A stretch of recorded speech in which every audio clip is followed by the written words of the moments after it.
What I'm going to talk about is, let's call it the meat or some of the meat of the matter. And I'll just get Jack to move through those slides. We've sort of covered some of these topics, but uh, as we're getting into a couple of the slides that are just going to sort of be kind of placeholders for this conversation, but so, you're going to see some photos.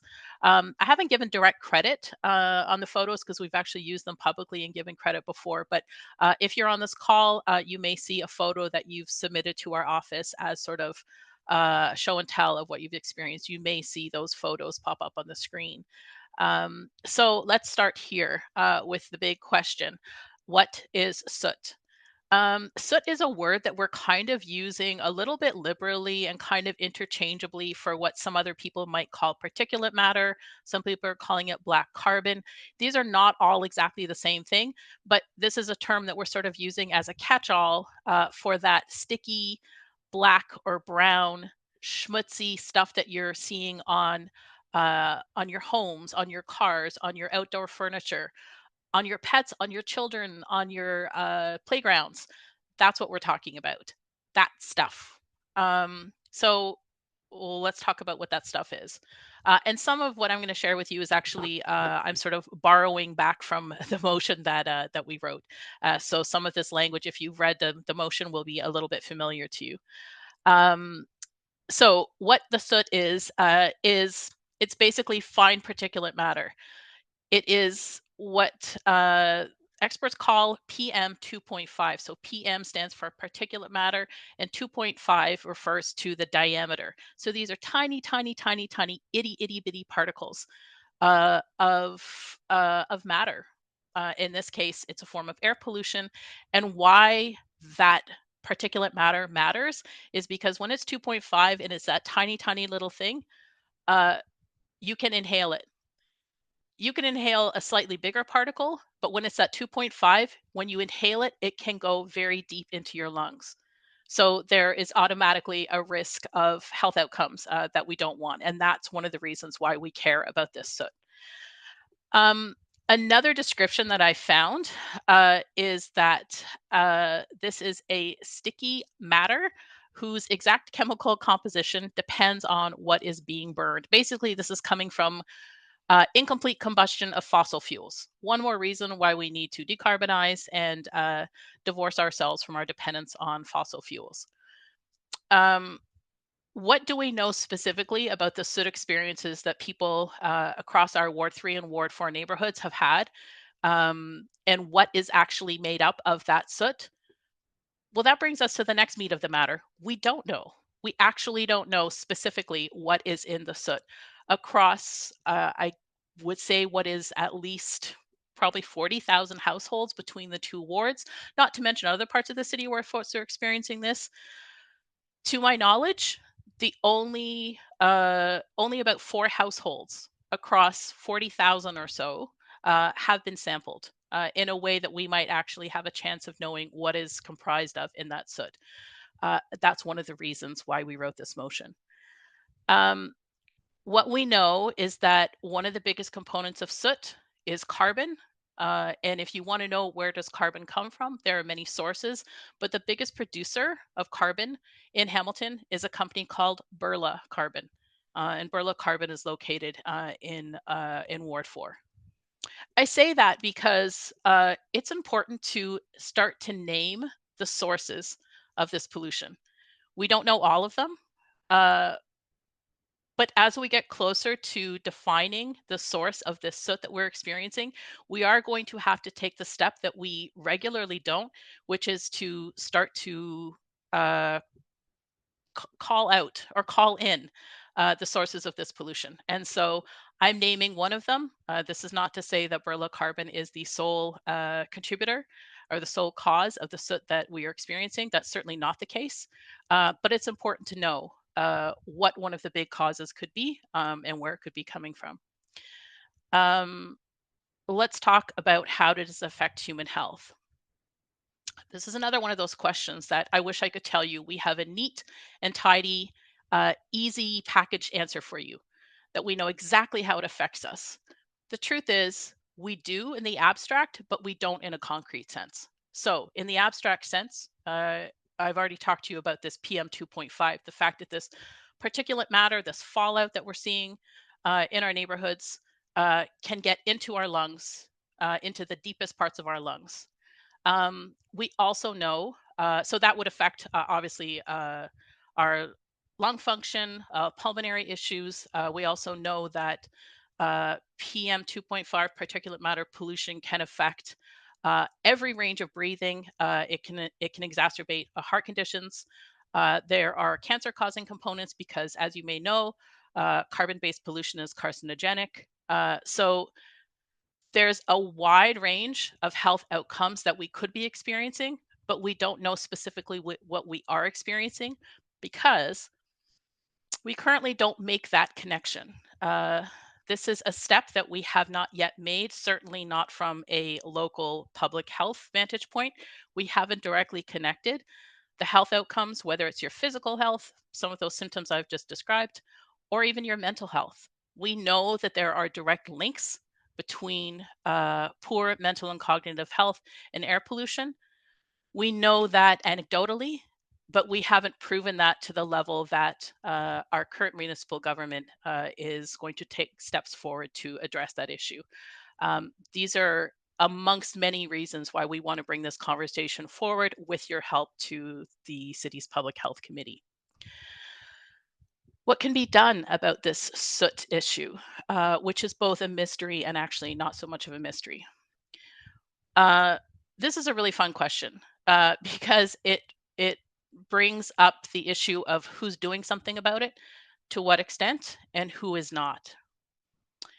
Who should be dealing directly and exclusively with the issue of soot? Technically speaking, it is only the Ministry of the Environment, Conservation and Parks, or MECP. This is a provincial ministry. Um, And technically, they have exclusive domain over the regulation, the monitoring, the legislation, the jurisdiction of ambient, or another word for that is outdoor air quality. For any of you who've been in touch with me in my role with Narinder and my lovely colleagues on the Ward 3 team, you will have probably most likely read in an email from me a strong encouragement to contact the Minister of the Environment if you have any concerns, questions, complaints, or reports about air quality. Not because I don't wish that either directly through us in the Ward 3 Councillor's office or the city itself dealt directly with air quality. I wish that were the case. It's not. This is a matter of legislation and jurisdiction for the provincial government. That's just, those are facts. On that note, how much is the Ministry of the Environment doing to address the soot issue that many of us experience in Hamilton?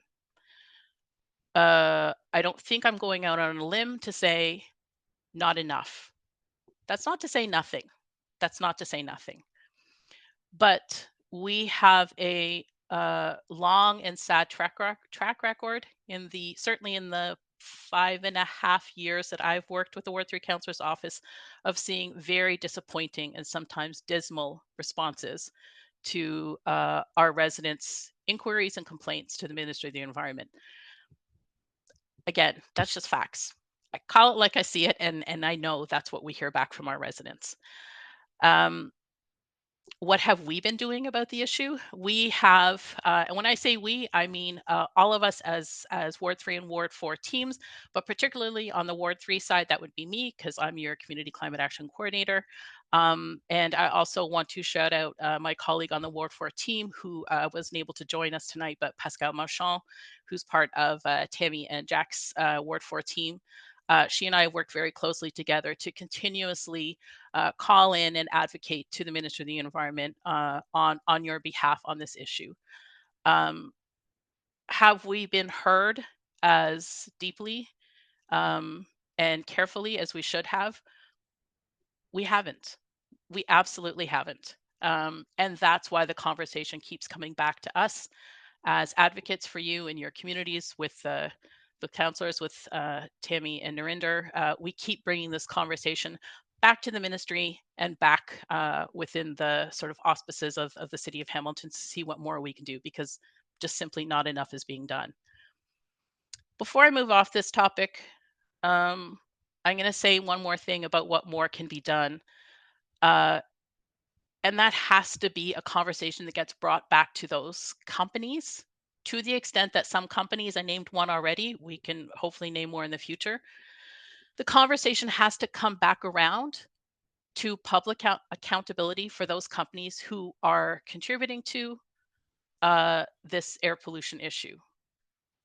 Too often, the conversation circles around in what feels like a vicious circle between the Ministry of the Environment, let's say, your councillor's office, a local public health department, perhaps a climate change office like we have the City of Hamilton.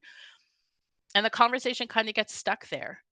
And we never go back to the perpetrators, for lack of a better word.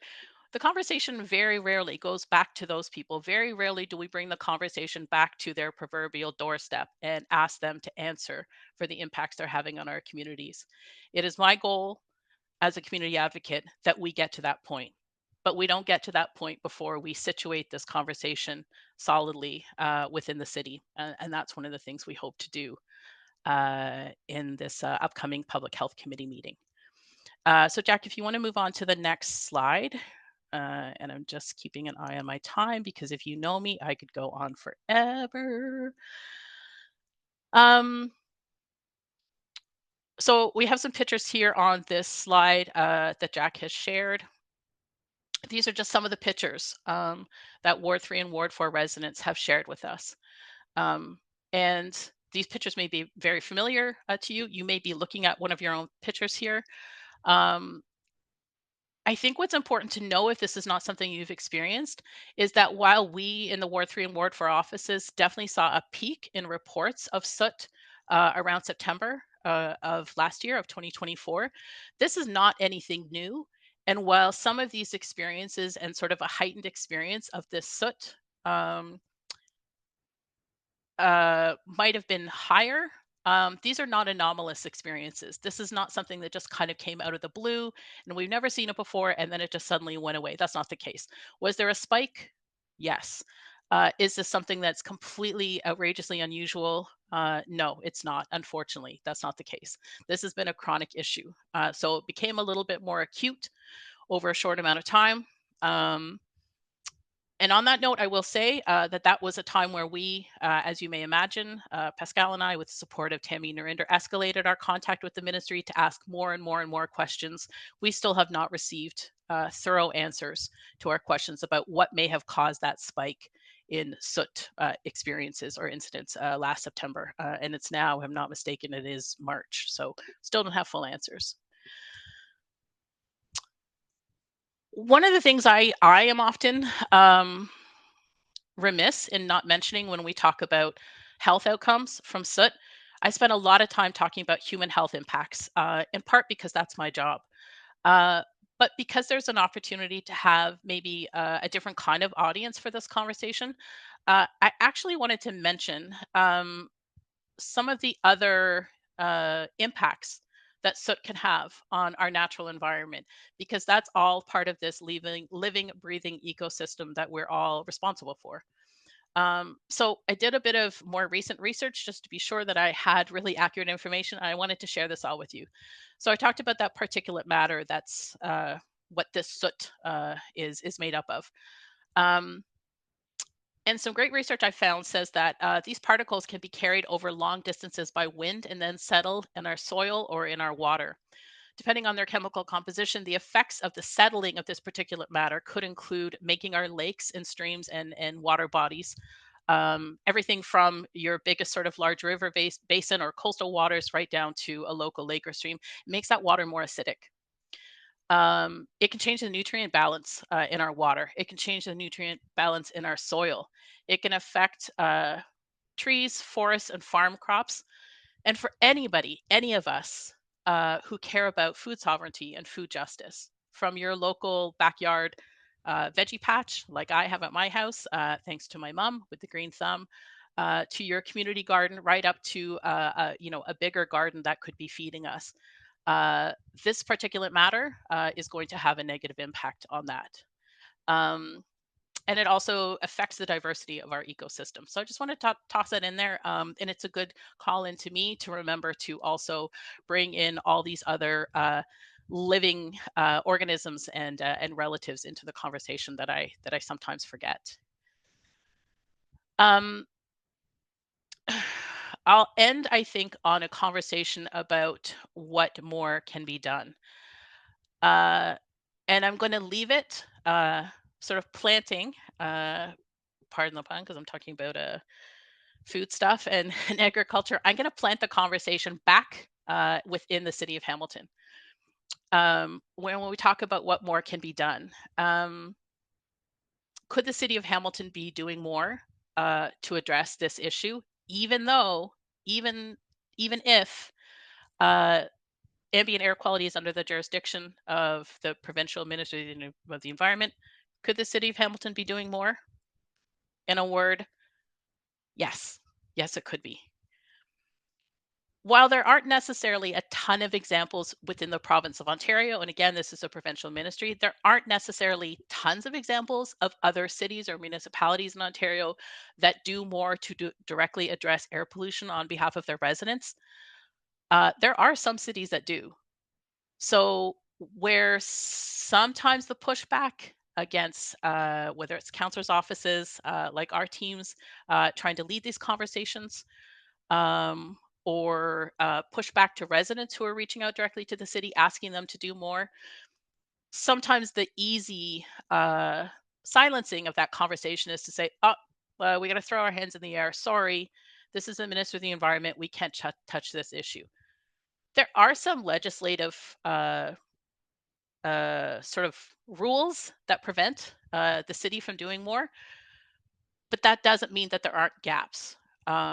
And I want to call in a piece of sort of uh, a potential policy change that Tammy, Councillor Wang led. I guess it was starting last year. It might have even started in 2023, looking at expanding the use of municipal bylaws to address gaps in industrial environmental impacts that we're experiencing in our neighborhoods. And air pollution and certainly soot experiences could be one of those ways that we are finding maybe those little gaps, those crevices between where provincial legislation is not serving us as a community and municipal bylaws could sort of fill in that.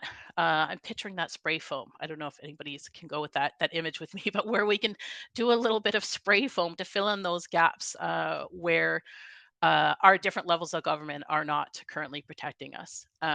I'll save a conversation about what the federal government is and isn't doing on these issues for a future conversation that I hope we get to have.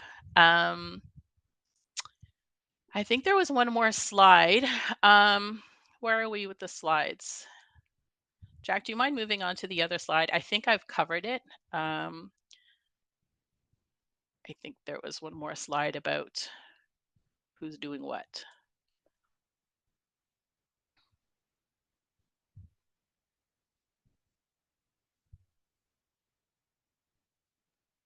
I don't know if we lost Jack. Did we lose Jack? Maybe we did. Jack? Oh, wait, she's Are you back. there? There we go. Woo! Yay. Thank you. Okay, perfect. So yeah, this is the note that I'll end on, and then I will turn it back over to, I don't know, I think Tammy, I'm turning it back over to you to get into the motion. But I just wanted to give you an idea of some of the things that we as your Ward 3 and Ward 4 teams have done on this issue. This is a conversation I frequently have with Narinder, is that so much of the work that we do is kind of behind the scenes. Like we spend a lot of time and put a lot of heartfelt energy into advocating uh, on your behalf, sometimes for you, sometimes with you. But we don't necessarily always get to spotlight what that work looks like. And sometimes it's frankly because it's really infuriating conversations with folks who don't care as much about taking action on these issues as we believe that they should. And I think those are conversations for us to have. I wouldn't say we get paid the big bucks, but I would say whatever we get paid to have those conversations on your behalf. And we don't necessarily have to bring you into how maddening those conversations can be. But I just wanted to give an assurance on behalf of myself and Narinder and our Ward 3 team. And I think it's okay to speak on behalf of our Ward 4 colleagues to say that. Um, we are keeping our eyes on the prize that is better community outcomes on this issue and lots of other environmental justice issues. And while we can't always tell you the details of what all those sort of conversations and advocacy actions look like, I want to. I'm speaking for myself to say that this is something that we care very deeply about. It's taken a long time to get this motion. As a co-author of this motion, I remember where it started, and when I think about what our lofty goals for this motion were way back when the writing of it first started, and where it is now, I think there's a story to tell there about the journey of emotion, and what it takes to get it even to the point that it's at now. But we are always here working on your behalf. We are so grateful for you in the Ward 3 office. We say all the time, you are our eyes and ears in the community. Um, and we're super grateful that you share your stories with us. You tell us about your experiences. And I think the segue into turning it over to Tammy to talk about the motion itself is to say that those conversations you have with us, those emails you send, those phone calls, those chats on the street, that's what happens to me a lot, is that those don't happen in vain, and that they're all fuel to the fire that we're keeping burning on your behalf, and our job is to keep other people's feet to that fire.